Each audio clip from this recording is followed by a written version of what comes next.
Iran ও ইসরায়েলের মধ্যে যুদ্ধবিরতির পর বড় খবর, পরমাণু প্রশ্নে অনড় ইরান। পাশাপাশি আমেরিকাকে ইটের জবাব পাটকেলে দেওয়ার পণ করেছে তারা। ৯-১১ ধাঁচে হামলা করতে ঘুমন্ত কোষকে জীবন্ত করছে। আবার অনেকেই বলছেন ইরানের সাথে তেল চুক্তি করতে পারে আমেরিকা। সব মিলিয়ে একটা ঘোট পাকানো জিওপলিটিক্স। সংবাদ মাধ্যমগুলো প্রতিবেদন এমনটাই বলছে। কেন বলছে এই কথা? কারণ ইরান এবং ইসরায়েলের মধ্যে যে যুদ্ধ বেঁধেছিল তার আগাম হুমকি দিয়েছিলেন আমেরিকার প্রেসিডেন্ট ডোনাল্ড ট্রাম্প। তিনি বলেছিলেন, যদি ইরান যদি আমেরিকার সাথে পরমাণু ইস্যুতে চুক্তির টেবিলে না বসে তাহলে ইসরায়েল হামলা করবে। অর্থাৎ আমেরিকার কথায় ইসরায়েল হামলা করেছে, এটা ট্রাম্পের বক্তব্য থেকে পরিষ্কার। আর ইরান বরাবরই ইসরায়েলকে কিন্তু কড়াভাবে হামলাও যেমন করেছে, ঠিক তেমনি ভাবে উত্তর দিয়েছে। ইসরায়েলের বিরুদ্ধে কথা বলছে, কিন্তু আমেরিকার বিরুদ্ধে একটা শব্দ খরচ করার সাহস ইরান দেখাতে পারেনি। প্রশ্নটা উঠছে এখানে, কেন? পাশাপাশি ইরানের ৩টি ফোর্দো সহ ৩টি পরমাণু কেন্দ্রে যখন আমেরিকার B-2 বিমান পাঠিয়ে হামলা চালালো, তারপরও আমেরিকার নাম উচ্চারণ করেনি খামেনি থেকে শুরু করে ইরানের তাবড় তাবড় রাজনীতিবিদ। এটাই কি তাহলে ইরানের শক্তি? ইরানের এই শক্তি মেরুদণ্ড নিয়ে এমন প্রশ্ন উঠেছে। আর তলে তলে তাহলে কি মোসাদের মতো ইরান তৈরি করছে? আমরা জানি ইরান আহ, ইসরায়েলের চারপাশে হুতি, হামাস, হুজি অর্থাৎ হিজবুল্লাহ এরকম বেশ কিছু জঙ্গি গোষ্ঠী চারপাশের দেশগুলোতে তারা সক্রিয় করে ইসরায়েলকে অস্বস্তিতে রেখেছে। এবং আমেরিকার সাথে ইসরায়েলের ঘনিষ্ঠ সম্পর্ক, সেখানে দাঁড়িয়ে এবার আমেরিকার বিরুদ্ধেও কি ইরান তৈরি হচ্ছে? আমেরিকার বিরুদ্ধে ইটের জবাব পাটকেলে দেবে, কারণ আমেরিকা যেভাবে তাদের উপরে হামলা করেছে এবং ইসরায়েলকে দিয়ে করিয়েছে তা ইরানের বুঝতে কিন্তু বাকি নেই।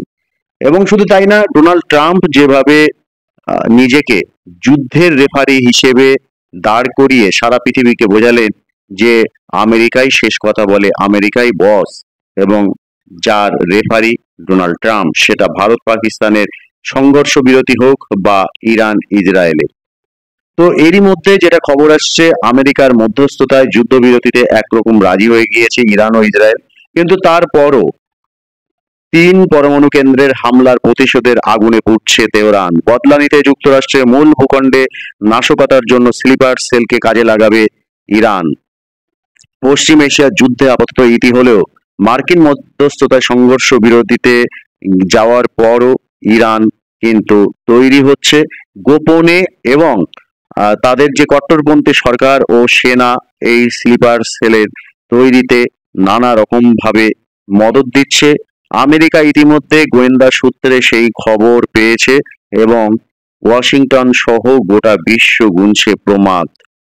এবং বলা হচ্ছে, প্রতিরক্ষা বিশ্লেষকদের একাংশের দাবি ৩ পরমাণু কেন্দ্রে B-2 স্পিড নামের কৌশলগত বোমারু বিমান দিয়ে মার্কিন বায়ুসেনার হামলার বদলা নিতে এবার ঘুমন্ত কোষ মাঠে নামাতে পারে তেহরান। সেক্ষেত্রে বড় আকারের নাশকতার মুখে পড়তে পারে যুক্তরাষ্ট্র, জীবন এবং সম্পত্তির ব্যাপক ক্ষয়ক্ষতি হতে পারে। আমেরিকার আক্রমণের পর সেই ইঙ্গিত দেয় ইরান। সমুদ্র পেরিয়ে স্লিপার সেল এর আঘাত হানার কথা বলতে শোনা গিয়েছে শিয়া ফৌজকে। আত্মঘাতী হামলা বা পরপর বিস্ফোরণের মাধ্যমে বড় আকারের নাশকতার ছক থাকলে সাধারণত এই স্লিপার সেলকে কাজে লাগায় বিশ্বের তাবড় গুপ্তচর বাহিনী ও জঙ্গি সংগঠন।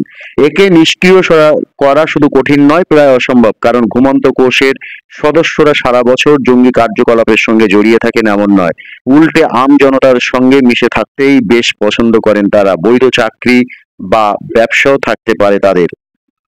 গোয়েন্দাদের দাবি, এবার অতি সন্তর্পণে ঘুমন্ত কোষগুলিকে জাগিয়ে তুলতে পারলেই দ্রুত ছড়িয়ে পড়েন তারা। এর পর কয়েকদিনের ব্যবধানে জনবহুল এলাকায় বড় আকারে নাশকতা ঘটিয়ে হাওয়ায় মিলিয়ে যাওয়ার ক্ষমতা রয়েছে এদের। আম জনতার সঙ্গে মিশে থাকার কারণে তাদের চিহ্নিত করা খুবই কঠিন। আর তাই ইরানের ওই হুমকিতে বেড়েছে উদ্বেগ। তেহরানের হুঁশিয়ারি নিয়ে ইতিমধ্যেই সংবাদ মাধ্যমের কাছে মুখ খুলেছেন লন্ডনের রয়্যাল ইউনাইটেড সার্ভিসেস ইনস্টিটিউটের গবেষক H. A. হেলিয়ার। এনবিসি নিউজকে দেওয়া এক সাক্ষাৎকারে তিনি বলেছেন, ইরানের পক্ষে সরাসরি আমেরিকাকে আক্রমণ করা কঠিন, তবে স্লিপার সেল ব্যবহারে প্রভূত সুযোগ রয়েছে তাদের, কারণ লেবাননের হিজবুল্লাহ, ইয়েমেনের হুতি এবং প্যালেস্তাইনের হামাসের মতো সশস্ত্র গোষ্ঠীগুলোকে নিয়ন্ত্রণ করে তেহরান। এগুলি শিয়া ফৌজের তুরুপে তাস হতে পারে। ফলে ইরানের স্লিপার সেলের হুমকিতে মোটেই হালকাভাবে নিচ্ছে না ওয়াশিংটন। দেশ জুড়ে সমস্ত নিরাপত্তা সংস্থাগুলিকে হাই অ্যালার্টে থাকার নির্দেশ দিয়েছে মার্কিন প্রেসিডেন্ট ডোনাল্ড ট্রাম্পের প্রশাসন। বিশেষ বিজ্ঞপ্তি জারি হয়েছে রাজধানী ওয়াশিংটন ডিসি, নিউ ইয়র্ক এবং লস অ্যাঞ্জেলেসে পুলিশ বিভাগের জন্য। আমেরিকার গুরুত্বপূর্ণ শহরে সমস্ত ধর্মীয়, সাংস্কৃতিক এবং কূটনৈতিক এলাকায় মোতায়েন হয়েছে অতিরিক্ত বাহিনীও। পাশাপাশি এই ইস্যুতে বিবৃতি দিয়েছে আমেরিকার হোমল্যান্ড সিকিউরিটি বিভাগ। সেখানে বলা হয়েছে, যুক্তরাষ্ট্রের মূল ভূখণ্ডে সন্ত্রাসী হামলার পরিকল্পনা করতে পারে ইরান। এর জন্য ধর্মীয় নির্দেশ জারি করেছে তেহরানের কট্টরপন্থী নেতারা। ওয়াশিংটনের বিদেশ দপ্তরের তরফে পশ্চিম এশিয়ায় বেড়াতে যাওয়া নাগরিকদের সতর্ক থাকতে বলা হয়েছে। তাদের উপরে শিয়া মুলুকটির জঙ্গি হামলা নেমে আসতে পারে বলে মনে করেন ট্রাম্প সরকার। গত 22শে জুন ইসরায়েলের পক্ষে দাঁড়িয়ে ইরানের ফোর্ডো, নাতানজ এবং ইস্পাহান এই 3 পরমাণু কেন্দ্রে বোমা বর্ষণ করে মার্কিন বায়ুসেনা। সূত্রের খবর, কৌশলগত স্টেলথ বোমারু বিমান B-2 স্পিরিট থেকে সংশ্লিষ্ট এলাকায় মোট 30,000 পাউন্ডের বোমা ফেলে যুক্তরাষ্ট্র এছাড়া 30টি টমাহক ক্ষেপণাস্ত্র দিয়ে ওই 3 আণবিক কেন্দ্রকে নিশানা করে। তারা পরমাণু কেন্দ্রগুলির ভূগর্ভস্থ হওয়ায় GBU-57 সিরিজের বাংকার বাস্টার বোমা সেখানে ফেলা হয় বলে জানা গিয়েছে। এরপরই ইরানের এই হামলাকে অত্যন্ত সফল বলে জানিয়ে দেন যুক্তরাষ্ট্রের প্রেসিডেন্ট ডোনাল্ড ট্রাম্প। নিজের সমাজ মাধ্যম প্ল্যাটফর্ম ট্রুথ সোশ্যালে তিনি লেখেন, তেহরানের কাছে আর কোনো বোমা নেই, কিন্তু তারপরও পরমাণুগুলির কতটা ক্ষতি হয়েছে তা নিয়ে ধোঁয়াশা রয়েছে। মার্কিন বায়ুসেনা এই অভিযানের পোশাকি নাম রেখেছে অপারেশন মিডনাইট হ্যামার, এবং এই অপারেশন মিডনাইট হ্যামারের পর আমেরিকা এই আক্রমণের পর চুপ করে বসে থাকেন ইরান। কাতার, লেবানন এবং সিরিয়া সহ পশ্চিম এশিয়ার একাধিক মার্কিন ঘাঁটিতে ক্ষেপণাস্ত্র হামলা চালায় তেহরান। পরে এই নিয়ে বিবৃতি দেয়। ইরানের শিয়া ধর্মগুরু তথা সর্বোচ্চ নেতা আয়াতুল্লাহ আলী খামেইনির নিয়ন্ত্রণে থাকা প্রাক্তন আধা সেনা Islamic revolutionary guard corps IRGC তাদের দাবি সংশ্লিষ্ট ছাউনিগুলির মারাত্মক ক্ষয়ক্ষতি হয়েছে। পশ্চিম এশিয়ার অন্তত 10টি দেশে ছড়িয়ে পড়েছে আমেরিকার সৈন্য ছাউনি। আগামী দিনে সেখানে হিজবুল্লাহর আক্রমণের আশঙ্কা রয়েছে বলে স্পষ্ট করেছেন প্রতিরক্ষা বিশ্লেষকেরা। অতীতের সংঘাতের সময় এই সশস্ত্র গোষ্ঠীকে বহুবার কাজে লাগিয়েছে তেহরান। উদাহরণ হিসেবে 1983 সালের কথা বলা যেতে পারে। ওই বছর লেবাননের রাজধানী বেইরুটে মার্কিন দূতাবাস ও নৌঘাঁটিতে হামলা চালায় তারা। এতে মৃতের সংখ্যা শতাধিক ছাড়িয়ে গিয়েছিল বলে দাবি। 2020 সালে ইরাকের রাজধানী বাগদাদে ড্রোন হামলা চালিয়ে IRGCর শীর্ষ কমান্ডার কাসেম সুলেমানিকে নিকেশ করে আমেরিকা। ওই ঘটনার বদলা নিতে ইরাকে ক্ষেপণাস্ত্র হামলা চালায় ইরানি সেনা। ফলে সেখানকার মার্কিন সেনা ছাউনির যথেষ্ট ক্ষতি হয়েছিল। তবে এর জেরে সেবার মুখোমুখি সংঘাতে জড়ায়নি দুই দেশ। যদিও এবারের পরিস্থিতি সম্পূর্ণ আলাদা বলে মনে করা হচ্ছে, কারণ মার্কিন হামলার প্রতিশোধ প্রসঙ্গে ইরানের তরফে 2 ধরনের বয়ান সামনে এসেছে। ইরানের সর্বোচ্চ নেতা আলী খামেনির উপদেষ্টা আলী আকবর বিলায়তি বলেছেন, ইসলামিক বিশ্বের হৃদয়ে আঘাত দিয়েছে আমেরিকা, এর ফল ভুগতে হবে।